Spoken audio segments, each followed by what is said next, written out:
Hello, champ. So, if you are targeting CUET 2024, so the very first step is to know about your desired university and the course that you want to pursue. आपको पता है different courses की अलग अलग eligibility requirements हैं, तो पहले ये देखना कि आपको किन किन सब्जेक्ट्स का एग्जाम देना है, कौन सी यूनिवर्सिटीज हैं जो CUET के अंडर आती है, ये जानना बहुत ज्यादा इंपॉर्टेंट है। And this is the very first step, क्योंकि इसी से फिर आप आगे अपनी प्रेपरेशन स्टार्ट कर सकते हो। और बहुत से बच्चों को ये नहीं पता होता है till the very last moment, इसलिए पहले आप ये डिसाइड कर लीजिए कौन से कोर्सेज के लिए आप एलिजिबल होना चाहते हैं, उन कोर्सेज की क्या एलिजिबिलिटी रिक्वायरमेंट्स है, क्या क्राइटेरिया है, एंड लाइक आई सेड कि कौन से सब्जेक्ट्स के एग्जाम्स आपको देने होंगे। ठीक है, तो मैं आपको ऑफिशियल वेबसाइट पे लेके चलती हूँ and will show you exactly how you can decide कि आपको कौन कौन से सब्जेक्ट्स के एग्जाम्स देने हैं।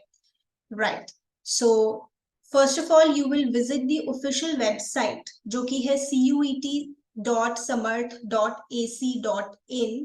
यहाँ पे आप विजिट करेंगे तो आपको सारी बातें पता लग जाएंगी। Here we also have the universities tab, right. तो इससे हमें ये पता लगता है कि कौन कौन सी universities are the participating universities under CUET. Central universities हैं, state universities हैं, deemed universities हैं, private universities, other university. For example, मैं आपको दिल्ली यूनिवर्सिटी के बारे में बताती हूँ। Suppose this is your desired university. Now, Delhi university या यूनिवर्सिटी ऑफ दिल्ली, फिर आप देखेंगे कि आप कौन सा कोर्स परस्यू करना चाहते हैं। Of course, that is something you have to decide.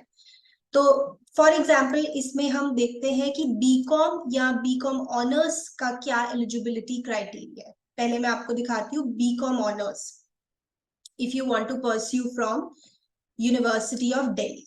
ठीक है, तो what is the criteria for that here. तो देखो, बीकॉम ऑनर्स अगर आप करना चाहते हैं दिल्ली यूनिवर्सिटी से, तो आपके पास दो कॉम्बिनेशन है, इसमें से आप कोई भी कॉम्बिनेशन चूज कर सकते हैं, what ever suits you.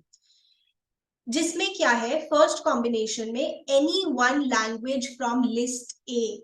Now list A उन्होंने दी हुई है आपको, उसमें से कोई भी एक लैंग्वेज का पेपर आपको देना होगा। जैसे generally the most common is English, but there are many other languages. तो ये आपकी लिस्ट ए है। देखो यहाँ पे कितनी सारी लैंग्वेजेस हैं, अरबिक, गुजराती, मणिपुरी, सिंधी, असमीज, हिंदी, मराठी। इसमें से कोई भी एक लैंग्वेज का पेपर आपको देना है। This is compulsory. ठीक है, उसके बाद नेक्स्ट देखते हैं, आफ्टर दैट प्लस मैथमेटिक्स या अप्लाइड मैथमेटिक्स का आपको पेपर देना है। तो अगर आपका मैथ्स अच्छा है तो आप इसको चूज कर सकते हैं, इस कॉम्बिनेशन को। प्लस एनी टू सब्जेक्ट्स, जिसमें से एक सब्जेक्ट लिस्ट B1 में से होना चाहिए। तो टोटल देखो, एक लैंग्वेज हो गया, एक मैथ्स हो गया if you are following in this combination, और दो और सब्जेक्ट्स हो गए, जिसमें से एक सब्जेक्ट कम से कम लिस्ट B1 में से होना चाहिए। अब ये लिस्ट B1 क्या है, I will show you here. तो जैसे ये लिस्ट B1 है, कॉमर्स के बच्चों के लिए जैसे अकाउंट्स इसमें फॉल करता है प्राइमरीली, बिजनेस स्टडीज, इकोनॉमिक्स, इसमें से आप कोई दो सब्जेक्ट्स चूज कर सकते हो। वैसे लिस्ट B2 भी है, इसमें से भी चूज कर सकते हो, बट एक सब्जेक्ट कम से कम B1 लिस्ट में से होना चाहिए। ठीक है, तो इट इज लाइक एक लैंग्वेज से English, then maths and any two subjects जैसे इकोनॉमिक्स, बिजनेस स्टडीज या अकाउंट्स, जो भी आपको सूट करता है। ठीक है, this is combination 1। This is for students जिनका मैथमेटिक्स बहुत अच्छा है। कॉम्बिनेशन 2 में एक लैंग्वेज, वही लिस्ट A1 में से, साथ में अकाउंटेंसी या बुक कीपिंग का भी आपको एग्जाम देना है, और दो सब्जेक्ट्स, कोई और दो सब्जेक्ट्स जिसमें से कम एक लिस्ट B1 में से होना चाहिए। जैसे मैंने आपको दिखाया, बिजनेस स्टडीज हो सकता है, इकोनॉमिक्स हो सकता है। ठीक है, so these are the two combinations जिसमें से आपको एक चूज करना। ओके, आप देख सकते हैं कि यहाँ पे आपको जनरल टेस्ट देने की रिक्वायरमेंट नहीं है if you are just targeting BCom honours. But अगर आप जनरल टेस्ट देते हैं तो आपके लिए बाकी कोर्सेज की ऑप्शन खुल जाती है। ठीक है, तो वो आप देखेंगे अकॉर्डिंग टू द कोर्स। उसके बाद अगर हम बीकॉम की बात करें, not BCom honours, simple BCom, तो यहाँ पे भी आपके पास दो कॉम्बिनेशन है। कॉम्बिनेशन 1 में एक लैंग्वेज लिस्ट ए में से, दो सब्जेक्ट्स लिस्ट B1 में से, और कोई एक और सब्जेक्ट चाहे वो B1 लिस्ट में से हो चाहे B2 में से। तो यहाँ पे भी अगर देखें तो एक लैंग्वेज हो गई, दो और सब्जेक्ट्स और एक और सब्जेक्ट, तो टोटल 4।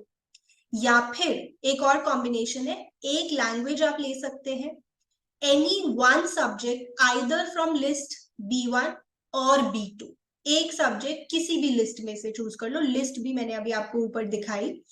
और फिर इसके साथ बट फिर आपको जनरल टेस्ट देना होगा, which is section 3 general test. पूरा syllabus and everything is also defined, website पे आपको मिल जाएगा।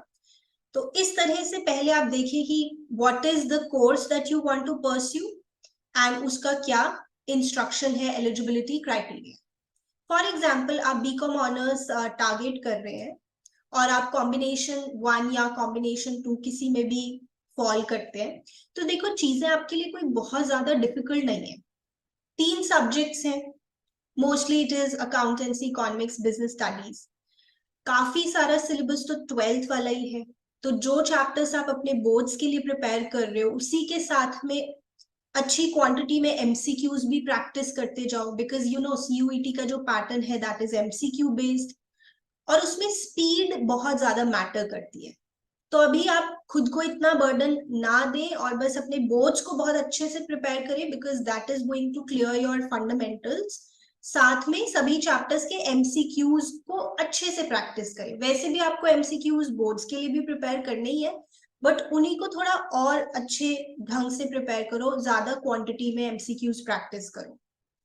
और जो एक लैंग्वेज है उसके लिए भी थोड़ा सा समय आप निकाल सकते हैं, बहुत ज्यादा डिफिकल्ट नहीं होगा। हाँ, अगर आपको जनरल टेस्ट देना है तो उसके लिए you need to spend some time, at least you can decide for a particular week कि इस वीक में I will give let's say 2 hours 3 hours for the preparation of general test.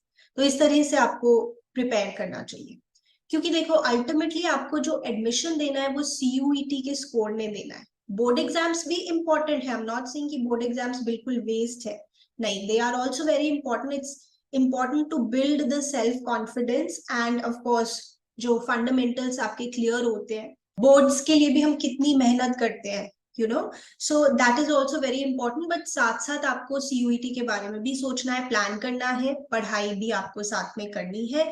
थोड़ा स्मार्टली चलोगे तो ज्यादा बर्डन के बिना आप बहुत अच्छे से प्रिपेयर कर सकते हो। Right, so this is the very first step to your CUET preparation. तो आप एक बार जरूर टाइम लगाएं इस चीज पे, देखें कि आपको कौन सा कोर्स परस्यू करना है और कौन से सब्जेक्ट्स का पेपर आपको देना है। Right, I wish you all the best. मिलते हैं नेक्स्ट वीडियो में।